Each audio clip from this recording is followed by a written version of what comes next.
Welcome back to JSA TV, where we're covering the latest stories, trends, and innovations from leaders in the digital infrastructure industry. I'm Buffy Harakitis of JSA, and this is our final interview. We're saving one of the best for last here in Las Vegas, live from Yotta 2024. And joining me today is Sarah Peterson. She is the managing director of Clear Sustainability and also a prominent attorney here in the United States and also in the UK. Sarah, welcome. Thank you. I'm a longtime watcher, first-time interviewee, so I'm excited to be here with you guys. And we are honored to have you here today to talk about such a critically important topic, sustainability. Yes. All we've been hearing about across the panels, you were one of the speakers as well. Yesterday. Is such this critical topic of sustainability and the regulations that are going to immediately impact data centers. Why don't we just dive right in and talk about that? Great. So there's a lot of regulations that are coming down for data centers in companies in general. We could take, as I said on the panel yesterday, we could have taken the full 40 minutes just to talk about regulations, but it wouldn't even have scratched the surface. It would have covered a very scant amount. But there are some key pieces that are going to start affecting data centers here in the very near future. And I'll kind of address a few of those and then we can kind of go from there. Last month in California, the governor Newsom signed Senate Bill 219, which now is going to require companies that do $1 billion in revenue and do business in California to have to report on their GHG emissions. And then if you are a company that makes $500 million in revenue and you do business in California, you will have to file biennially a climate report, which is requiring you to share your climate-related financial risk and how you are mitigating and adapting to those risks. New York has similar regulations to California. And then everybody kind of knows about the SEC climate disclosure rule that came out in March that had a lot of controversy and is now has been stayed pending some resolution to the legal challenges. But the SEC will require large accelerated filers to file their scope 1 and 2 admissions. We'll see what happens with that one. It's got a lot of controversy to it. Yeah, definitely. But the biggest two pieces of regulation I think that are going to impact data centers in the EU as well as here in the US is the CSDDD and the CSRD. The CSRD is going to start requiring companies to provide a double materiality impact assessment, which a company will have to explain and show how their actions are impacting the environment and human rights. And then as well, they're going to have to show how sustainability matters are impacting their company. The one regulation that has the most heartburn for me, because it really changes the dynamic for companies, is the CSDDD, which is the Corporate Sustainability Due Diligence Directive. This is the first regulation that now has companies being held liable for their upstream and downstream activities. And companies will have to identify, prevent, and mitigate any environmental impacts and any human rights impacts that they see.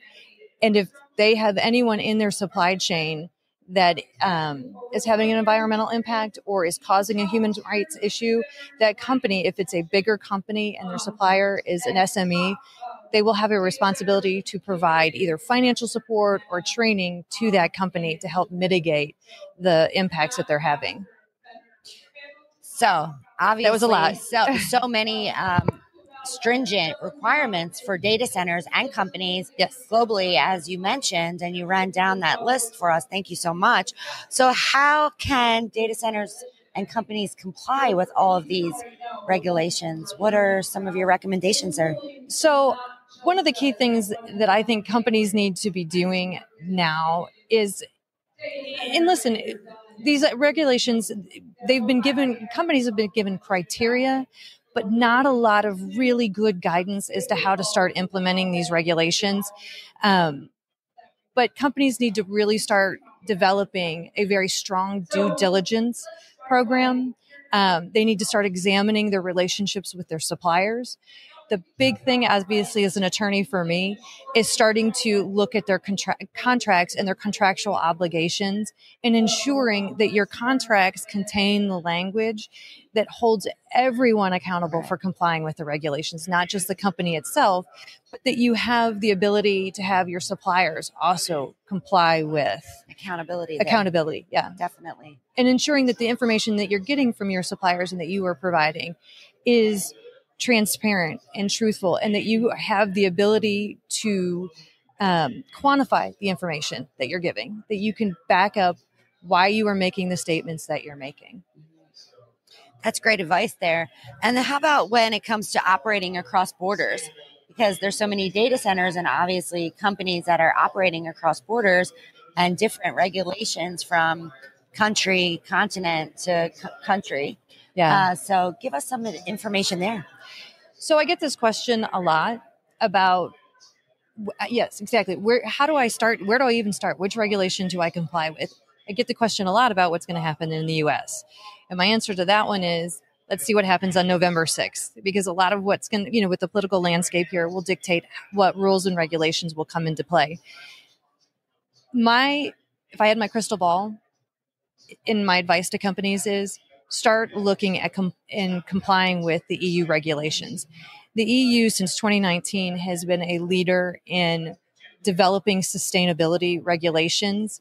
They were the first one to come out of the gate. They have some of the strongest regulations. So I would start looking to develop and build your due diligence and sustainability programs around the CSRD, the Corporate Sustainability Responsible Reporting Directive, the CSRD, the EED, the Energy Efficiency Directive. I would start looking and developing in accordance with those. And then obviously, as the United States starts incorporating regulations in that, modify if need be. But I really think the U.S. is going to follow the same route as the EU. I mean, we almost have to. At this point, because, right. The EU has come out and, like I said, they have taken such a strong, proactive stance. Yes, it's almost at this point, companies are already complying with that. And I think that's what they're going to have the expectation for. You mentioned your crystal ball. My crystal ball. So I'm going to ask you to bring that crystal ball back for us one more time. Okay. And tell us what prediction, if you had to make a prediction, what one sustainability initiative or technology do you think will help solve future climate change and sustainability challenges? Wow. So in the digital infrastructure. So the EU recently passed the Eco Design Sustainability Product Regulation. And inside of that regulation, they have a clause about a digital product passport. And my crystal ball is, I think the digital product passport is going to become so key in the data center industry and actually in the corporate world as a whole, because what it is going to start requiring is every product that goes into the EU is going to basically an EPD. The information that's on an EPD is going to have to be put on a digital product passport. So people are going to be able to know the critical raw materials, any of the GHG issues, any environmental impact issues. It's providing all the information about a product so we can better use that product. It's great that we're collecting all this information. It's great that we're reporting on GHG. But if we're not using it to do more than just become efficient, if we're not using it to develop products that are recyclable, refurbishable, reusable, making sure that we have a true circular economy and that we're taking and developing things not from a cradle to cradle or cradle to grave, but a cradle to cradle perspective, then what's the point of all the regulations? What's the point of all the reporting if we're not really doing a full life cycle of everything? Well, thank you so much for that prediction. I do agree with you that cradle to cradle approach is going to definitely help this industry. And like you said, all the companies globally across the world. Is there anything else you'd like to add today, Sarah? What I will say is the one thing I think everybody needs to keep in mind, the goal of these regulations is to start holding companies and putting pressure on companies to make sure their actions line up with the statements that they're making. So if you're making sustainability statements and goals, make sure your actions are lining up with that, because if not, the consequences are very high. And the most important thing is it could potentially damage your reputation. There's a lot of legal liability. You can find me. I can talk to you about that. But you need to be, you're wanting to build a reputation. You're wanting to build a business. So make sure that your statements and your actions line up. You got to back up what you say. Got to back up what you and say. And talk is cheap, right? That's right.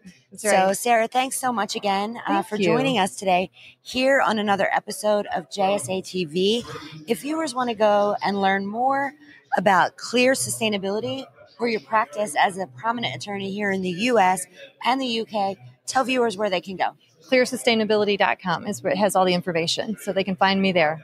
Well, you can find lovely Sarah there, clearsustainability.com. And again, thanks viewers for tuning in to another episode of JSA TV live from Yotta 2024 in fabulous Las Vegas. Stay curious, stay connected, and happy networking.